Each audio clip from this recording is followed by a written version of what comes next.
guy just drove right into a pole. Is he awake?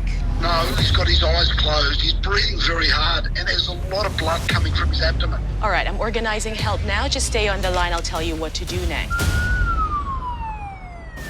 Paramedics Mike and Eamon are on their way to the confronting car accident. So we're going to a person who's driven their car into a pole. It's a 45-year-old male. They're presenting as not alert, sending the cavalry. That's us.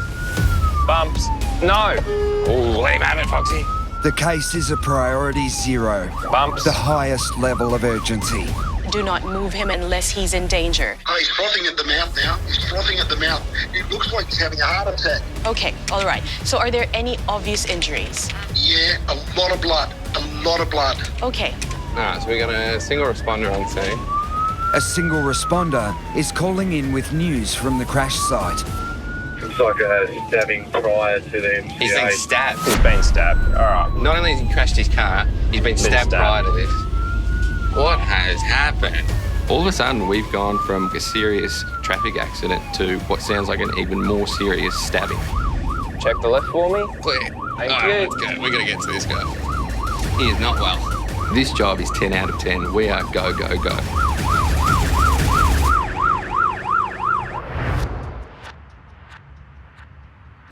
I'm bored again. Only boring people get bored.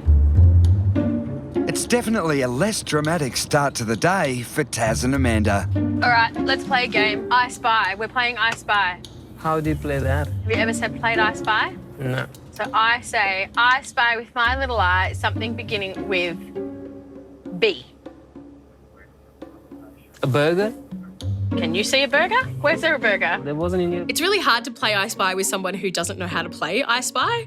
You just sort of know how to play it, don't you? Building? Yes. There you go. Now it's your turn. So basically, I play cricket. Okay. Well, we can't play cricket while we're in the car. Fortunately for Taz, the game's now over and it's back to business. Emergency services, tell me exactly what happened. He's got pains under his heart. And is he completely alert? No, I don't know. Is he responding appropriately to you? Hello, Raymond. Talk to me. We've just been dispatched to a code 1. This traffic's pretty epic for a code 1. A 76-year-old male has got pain under heart. Okay. And he's got history of stents. Right, so he's got cardiac history. He's got cardiac history, so could be a real deal. If a person is going through some acute cardiac crisis, I can't go anywhere. there's no space to move. Nah, nowhere. Every minute, every second counts. Oh, got there. So time is tissue. Time is tissue. When talking about time is tissue, what we're referring to is the amount of time that the tissues in the heart are starved of oxygen and blood flow. It is about 3 minutes. As they're starved of that oxygen and blood flow, the muscle actually starts to break down and die. So time equals tissue death. This could absolutely be life-threatening. Oh, no!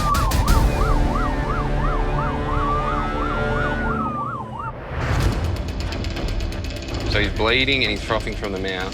Airway, hemorrhage control, prepare for a traumatic arrest. Mike and Eamon have arrived at the accident crash site, where a man has been found slumped behind the wheel, bleeding heavily from stab wounds. Have you guys got a stretcher? Yeah. Single responder Ryland was first on the scene. He's got lots of stab wounds here. He's just seen to veer onto this side of the road. I'll come in the other side, get a quick set of numbers. Mate, what's your name? Can you talk to me at all, mate? It's the Ambos. He won't reply. Can you talk to me at all, mate? Mate, open your eyes. Multiple stab wounds. Multiple. Yep.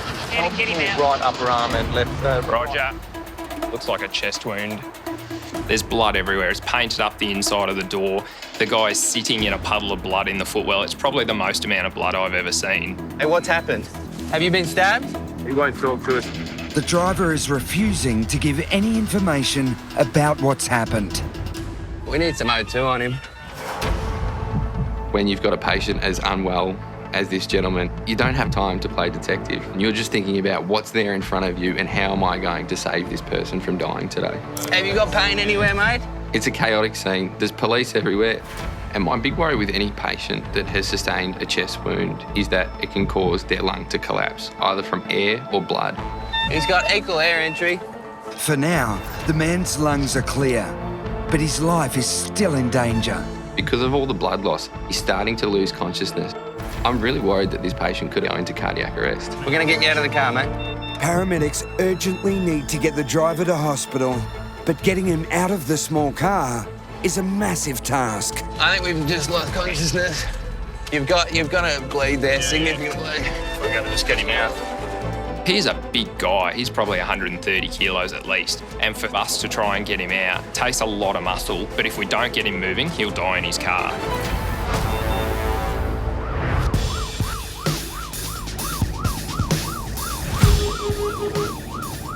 If you just went straight, it would have really helped me. After a stressful drive through heavy traffic, Amanda and Taz have finally arrived at their time-critical cardiac case. Hello. He wants to vomit. Oh, okay. My name is Taz. What's your name? Cheryl. Cheryl. I'm his sister. 76-year-old Raymond is suffering extreme chest pain.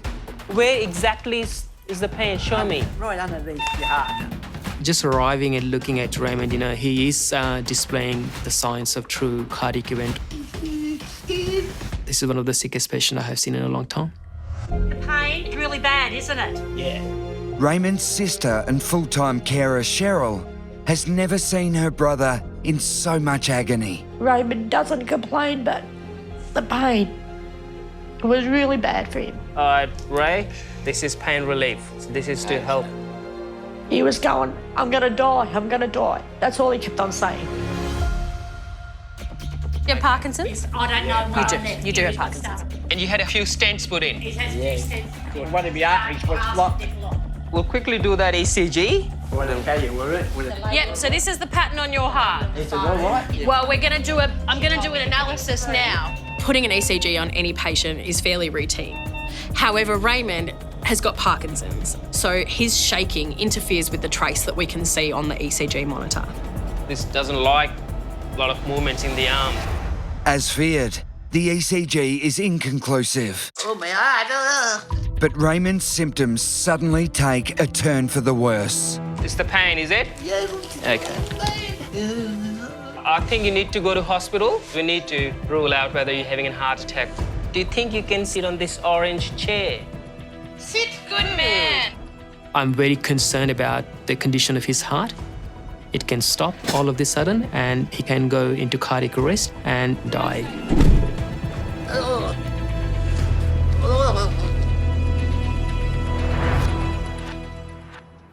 How are we going to get to the fifth hole? Let's go on the buggy. That would be hilarious. Come on. Across town, Nat and Leonard are on their way to help a golfer who's suddenly feeling subpar. Here we go. Oh, can I drive the buggy? Do you think they'll let me drive it? I'm thinking, and we get into the buggy with all of our gear and we set up around the fifth hole and it's a beautiful sunny day. Hello. Hi. Oh, they're just coming down now in the car. Oh, they're in the buggy, are they? Yeah. Oh, there she is.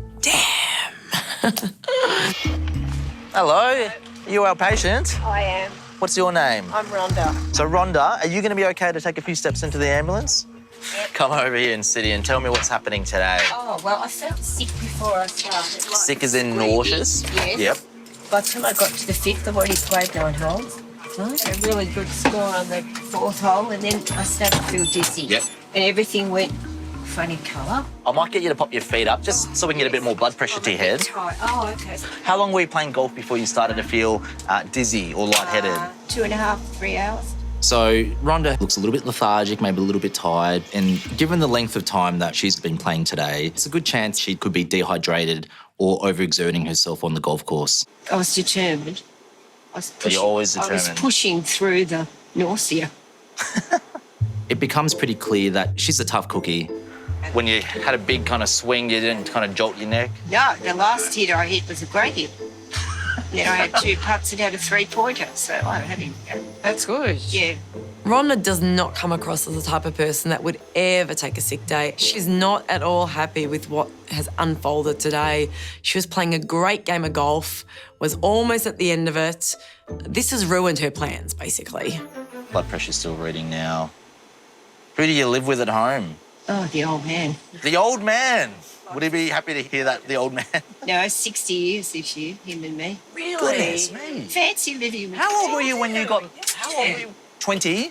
You're 80. Yeah. No. You are not 80. No, not yet. Okay. I would have picked you at 60, 65 years old. But while Rhonda may be in good shape, Leonard has just discovered a worrying sign. Your blood pressure is on the lower side. Yeah, my blood pressure's usually high. Yeah. Low blood pressure. You should get some Why do I have low blood pressure? Lots of different reasons. Even though Rhonda's really bubbly and quite upbeat, very low blood pressure in a patient is never normal, particularly for Rhonda, who normally has high blood pressure.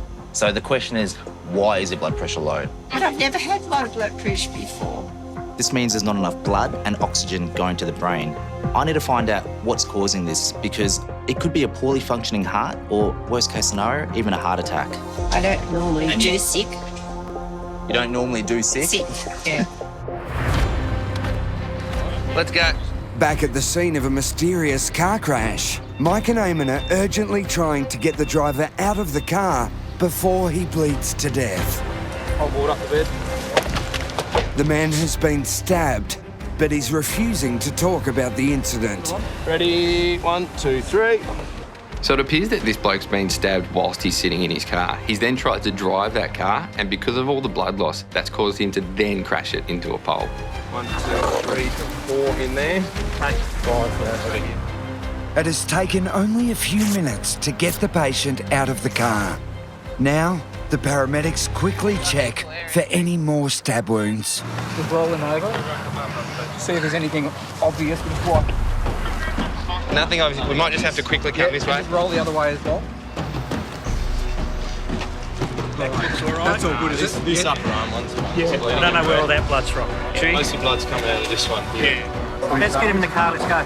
Ready to move? Let's go. We're going in 16th. Brakes, brakes, brakes. Let's go. It's a rapid transfer to the ambulance, where the man will be put on high-flow oxygen and rushed to a trauma centre. If the man loses any more blood, it could be fatal. I'll drive these guys. Green, yeah, I'll follow, mate. I'll meet you up there. Can you drive carefully? Good afternoon, Alfred. This is RC715. We have MICA 16 loaded to you approximately 25 minutes away with an estimated 40-year-old male who has multiple stab wounds to the chest and upper arm. Stay still. The patient's super sick. He needs to get to the top level of care really urgently. One of the police officers asked me, is he going to be all right? And I said, honestly, I don't think this guy's going to make it to hospital. He is so unwell. Can you hear me? I'm not going to hurt you. You're in the ambulance, okay? So we've got our MICA paramedics in the back at the moment. They're just trying to control some of that bleeding and get plenty of oxygen to his brain as well. His chest was initially clear and equal, Eamon? Yeah, equal air entry, top to bottom. Could have changed by now. The MICA specialists are worried that a hemothorax is forming in their patient's chest. The bleeding in between the lung and the chest wall could cause his lungs to collapse. Big deep breath. Good man. Do it again, big breath. He's a lot quieter over here. I can hear this lung but it's diminished on his right. Is your breathing difficult? Is your breathing difficult? Yes. So probably as big. If the hemothorax continues to grow, he could stop breathing. Can you hear me? Open your eyes.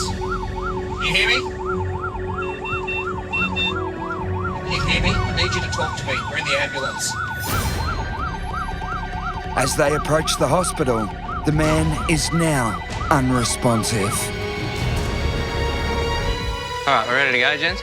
Only time will tell if surgeons can save his life.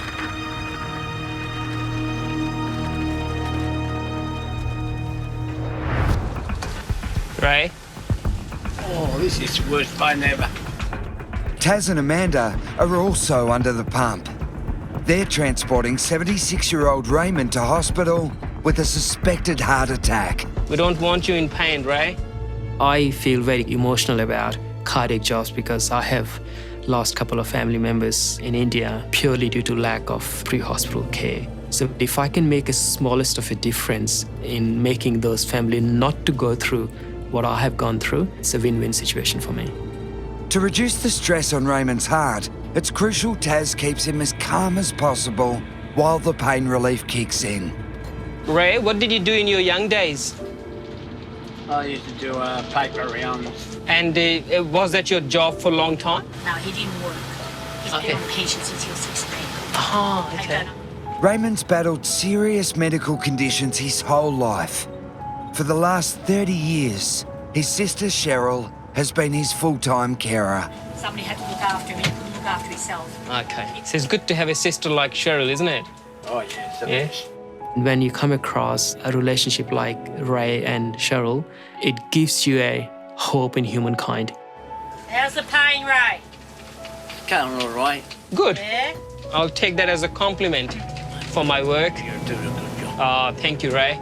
To everyone's relief, Raymond's agonising chest pain is, for now, under control. You need to keep talking with me. Talking let the paramedic know the patient is still alive. You from here, yeah? I am. You that wear a few on top of your head? Oh, yeah, the turbans. No, I'm not from turban area. Oh. No. Beautiful teeth. You got beautiful teeth. I know, they call me the Bollywood version of Denzel Washington. We need to look after our teeth, right? Because during the night time, I have to smile so people can see me. Raymond's definitely feeling a lot better, but Amanda and Taz are worried about just what doctors will find. Hi, Ray. Hello. Feeling better? For somebody as frail and unwell as Raymond, a cardiac event could potentially be life-threatening. Golly. I'm just gonna clean up. I've got blood everywhere. Still at the Alfred Hospital, Eamon faces the mother of all clean-up jobs after dropping off his critically ill patient. I've got an ambulance stretcher that's got blood all over it. I've got an ambulance that's got blood all through it. And I've got to restock a million things. There's so much work to get this ambulance operational again. It's the sexy side of the job. Nah, this is just going under a shower. All our equipment's made to be really robust, so we can just chuck it under the shower and get it sterile again. Oh, it's on the wheels. So blood pressure is still 87 on 59. I can't believe how low that is. Back at the golf course, Rhonda's game's on hold after nearly passing out at the 5th hole. It's actually not gone up at all, really, now, with your legs up and all that. Nat and Leonard are concerned her low blood pressure could point to a heart problem. Stick your tongue out for me. It's a little bit dry. It feels dry.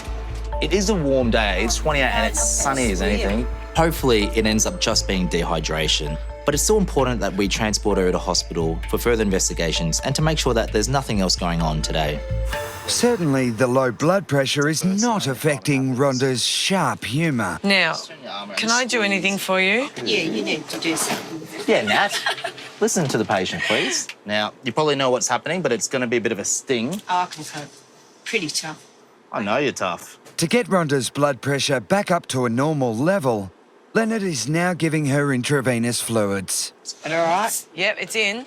But before they can head off, Rhonda's equally tough golf buddies descend on the ambulance. Hi there. Oh, it's Helga. Hi, darling. Hello, darling. I've got low blood pressure. I don't know. She's played such a fantastic game of golf that it's sent her I blood know. pressure. I couldn't imagine her playing a good game of golf. You probably didn't drink enough. You probably didn't drink. That's what we think. It's a little bit, It is. a little bit dehydrated. Not in medico, but that's what I would say. You probably didn't drink enough. Excuse me, can I say I felt sick before I started. You didn't sound sick when you had a go of me this morning. So don't worry about it. She's fine. She just wants a bit of attention. Oh, is that what's happening? What a pair of characters. And I thought that Rhonda is tough. Thanks, ladies. Oh, my God. All right. I think we get the show on the road. That's my friend Helga. She's worse than me. Let's do it.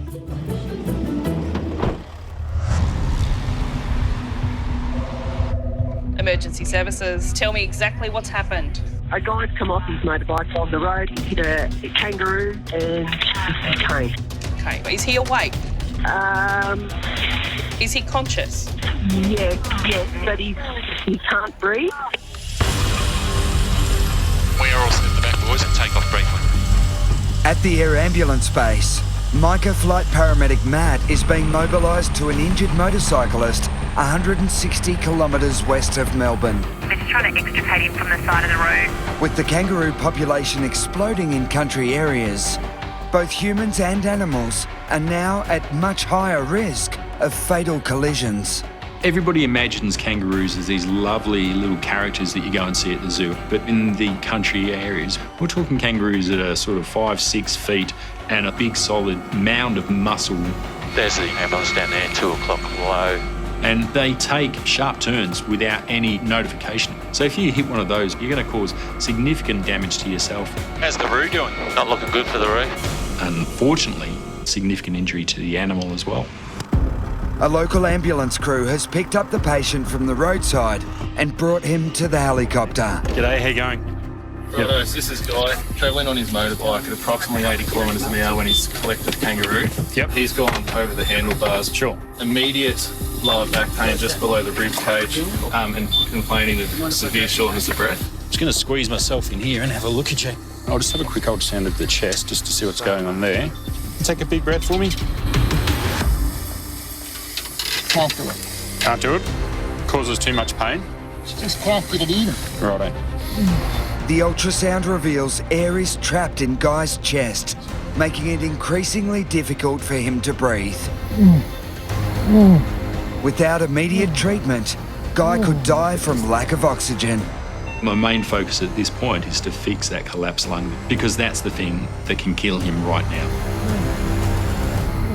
Matt must perform an emergency procedure called a needle decompression. So what I'm going to do is I'm going to give you a local anaesthetic or a bit of pain relief medication into your chest here, and I'm going to pop a needle into your chest to try and relieve the air out of your chest. Once we relieve it, hopefully that will make you feel a lot more comfortable. Yeah. You only need to think about anybody who's been held underwater for a short period of time and you come up gasping for air. That's the sensation that some of them can feel, and it's extremely scary for them. I'm just going to pop a sharp out at the moment, guys, so just be wary of that. So just a bit of a sharp sting now here, okay? What's the matter? What's bothering you at the moment? You feel a bit strange?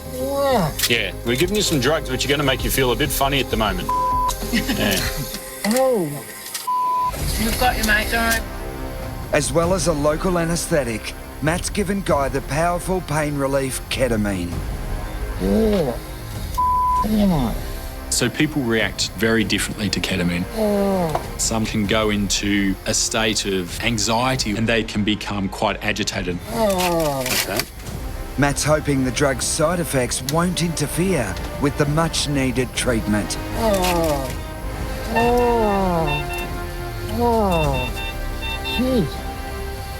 Doing well, Guy. Any job like this is very stressful.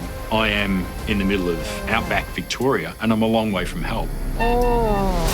And if I'm unable to relieve the pressure that's built up inside his chest, you know, he's in real trouble. He could die from this. Stop against the diamond. Sorry, mate.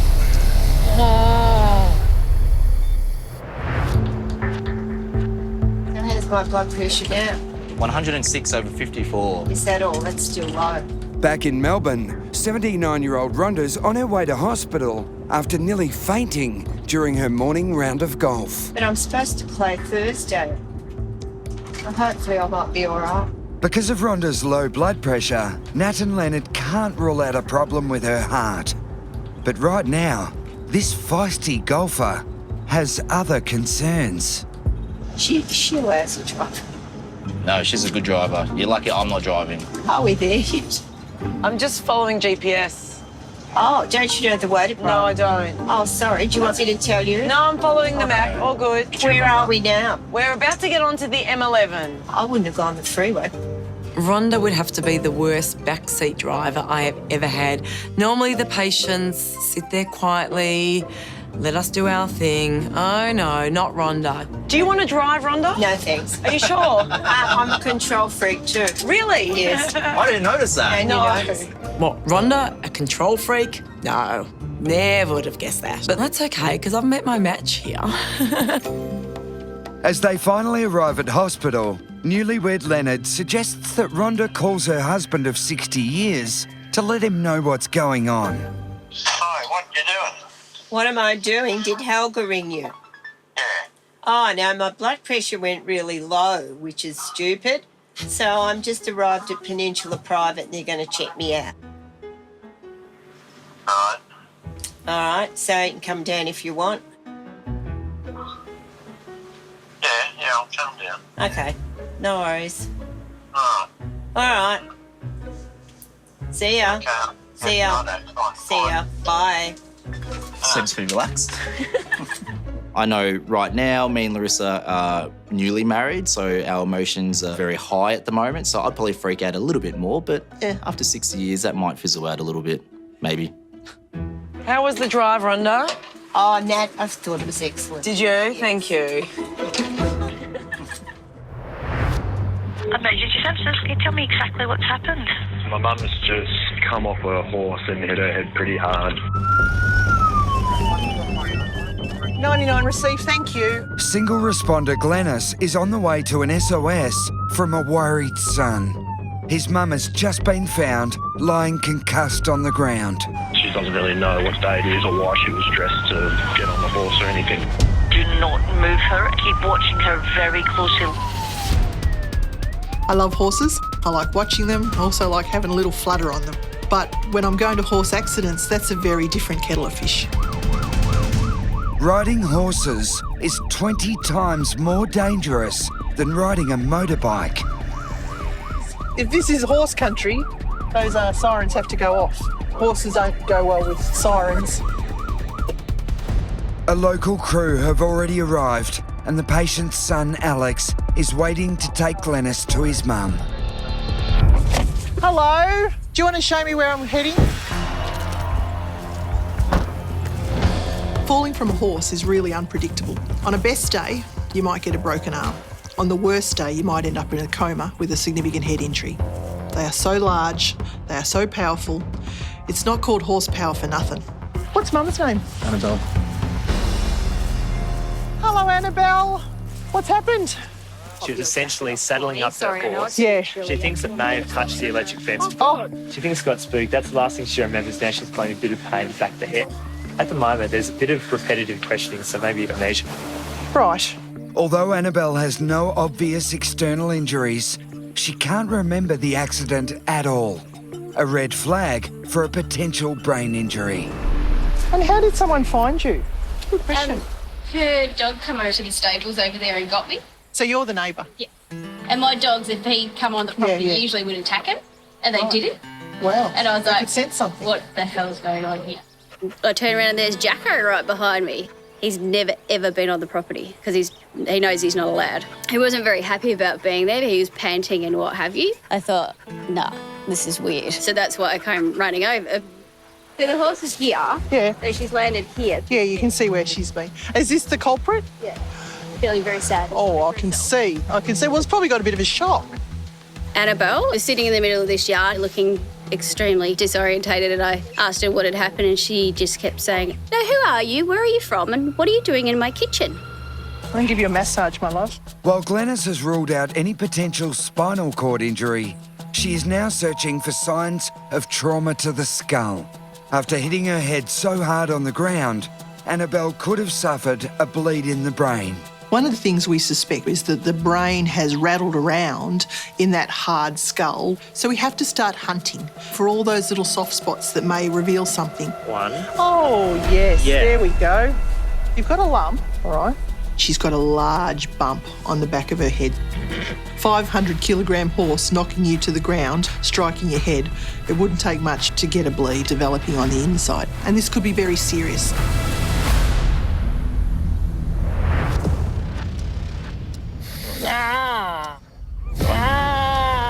In country Victoria, flight paramedic Matt is trying to release the pressure in Guy's collapsed lung with an emergency needle decompression. The 56-year-old was on his motorcycle when he hit a kangaroo at 80 kilometres an hour. Well done, mate. Well done. Any change with his sats there at all? Oh, no, it's still 97%. 97. I think we've got more air trapped down in this area of the lung rather than up high. With air still trapped in his lungs, We can start moving into the aircraft. Matt needs to get the critically ill guy to a major trauma centre for urgent surgery. Is he fine, Tim? Yeah, it's okay, Guy. As Guy's life hangs in the balance, his wife Kim has been contacted. The news is even more heartbreaking as her husband is already battling cancer. The last 3 years have already been a challenge. 2015, he was diagnosed with bowel cancer and then started on chemo. Just to watch someone go through that is very difficult. 1, 2, 3. This was Guy's first time back on his much-loved motorbike since being diagnosed. That's why I was always keen for him to ride his motorbike, because that's his passion. Your passion keeps you going, and that was a good sign that he was strong enough to get back out there. All right, guys, let's get into the aircraft. I thought it was just so unfair that this had happened now to him when he was just trying to get on with things. Some big breaths for me, Guy, big breaths. Although Guy needs to get to hospital urgently, Guy, can you hear me? Yeah, good man. the helicopter trip could make his condition worse. Any patient that's got air that's trapped inside a cavity, as I go up in altitude, that trapped air will expand, and so that will collapse his lung further. I'll clear of the trees on the left-hand side. And we take a gamble and we put patients in who are really, really crook, but we know that the best interest for them is to be in a place that looks after extremely unwell people. It's all right, Guy. Otherwise, the consequences are going to be dire.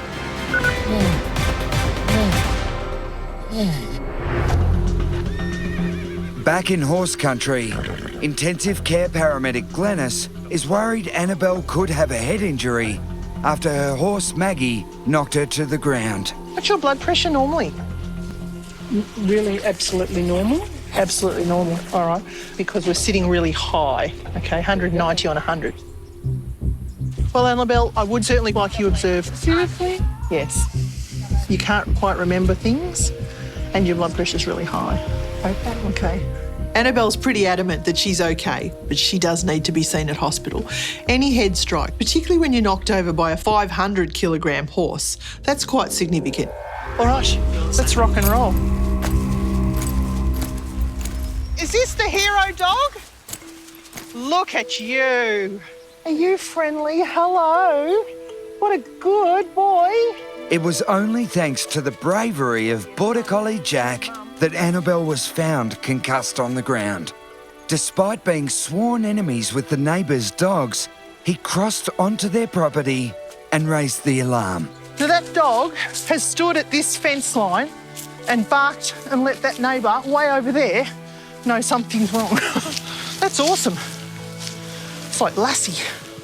Amazingly, the neighbours' dogs let Jack through for the first time ever without a fight. You think after 27 years you've seen it all, but to hear of animals playing such a significant role in raising the alarm for Annabelle today, that's extraordinary. What a good boy. But we don't know how long she laid there before Jack's found her. So she's by no means out of the woods at this stage. Thank you, guys. That's okay. Appreciate that. Annabelle will now be taken to hospital for a brain scan. Hopefully, Jack's heroic efforts have prevented any long-term injuries.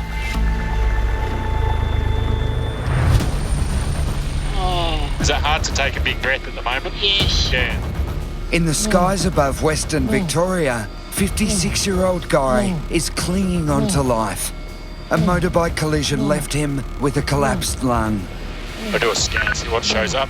Flight paramedic Matt is worried the high altitude could make his patient's condition worse. You guys all strapped in the back. But suddenly, there's another problem. Bit of a storm up here. When we get a bit of thunder and lightning around, it's not the most comfortable feeling to be inside a helicopter. Essentially, you're flying around in a tin can, and obviously metal attracts electricity, so if we're flying into storms, it becomes quite concerning. But bad weather is not the only complication. Guy's blood pressure is now dangerously low. Suspicious that something's bleeding somewhere. Any sort of decrease in the blood pressure that a patient gets, I get concerned about it. It makes me think, is there something else that's going on? Is he bleeding from another area? Is there something that I haven't addressed that's causing him to deteriorate further? Alfred Hospital. We are inbound to the helipad with an ETA of 12 minutes. It's 1-2 minutes. No worries. There's little Matt can do on the chopper for an internal bleed, other than get Guy to surgery as soon as possible. All right, there's the city. But the odds are stacking up against him. Roger, final check center. 2. He's not cutting a break at the moment, that's for sure. He has a collapsed lung already. His blood pressure's low, his heart rate's fast, he's bleeding somewhere else. Listen, mate, we're going to take you inside. There'll be a few bumps as we get you out of the helicopter. So my level of concern doesn't stop even when I hand him over to the medical team at the hospital.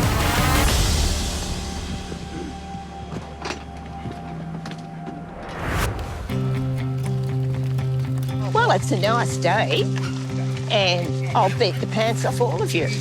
I will so. When feisty Rhonda collapsed with low blood pressure during a round of golf, I don't normally do sick. Nat and Leonard suspected dehydration, Arkansas, pretty tough. I know you're tough. but took her to hospital to rule out a possible heart problem. Can we wait for Judy? She's got little legs. Luckily, all tests came back clear. Rhonda was put on a drip and a few days later was back at the golf club, better than ever. Haven't forgot that. That's all right. Golf is very important to me. I eat golf balls for breakfast. Miss, yes. Thanks, Rhonda. We'd give each other a hard time, but water off a duck's back and we love each other. Oh, good shot, Rhonda. I just want to keep playing golf until I fall over. Keep up. Mate, open your eyes. Multiple stab wounds. Multiple. Mike and Eamon's patient crashed into a pole after being stabbed repeatedly and was taken to hospital after massive blood loss. What's happened? He won't talk to us. This is definitely one of the biggest jobs of my career. I'm probably never going to know what happened or who did it or why I did it, but that's not really important. What's important is that he survived, and that's really amazing. The man refused to give any information about the crime, and the police investigation is ongoing. Oh, my heart. 76-year-old Raymond thought he was having a heart attack when he experienced agonising chest pains. His sister and full-time carer Cheryl thought she was losing her brother. I really thought he was gone. So how do you feel today? Do you feel all right today? Feel all right, lovely. But test results showed that the pain was caused by 4 gallstones. You right? Yeah. After surgery to remove them, Raymond's back at home in his sister's loving care. One of the best sisters, yeah. You feeling all right? Yep. I don't think you were conscious throughout that episode. When Annabelle was knocked unconscious by her horse, it was Border Collie Jack who raised the alarm. Her dog come over to the stables over there and got me. Glennis was worried Annabelle could have a head injury, but luckily the scans were clear. It was your fault. Although Annabelle is back on the horse, there's no doubt who her best friend is. Jack went next door to my neighbour Sarah. Her dogs, who would normally be really aggressive if he went over there, just backed off. That brought Sarah back over here to see what was wrong. So there you go. Amazing things, dogs, aren't they? Meanwhile, the temporary truce between Jack and his neighbour's dogs is well and truly over.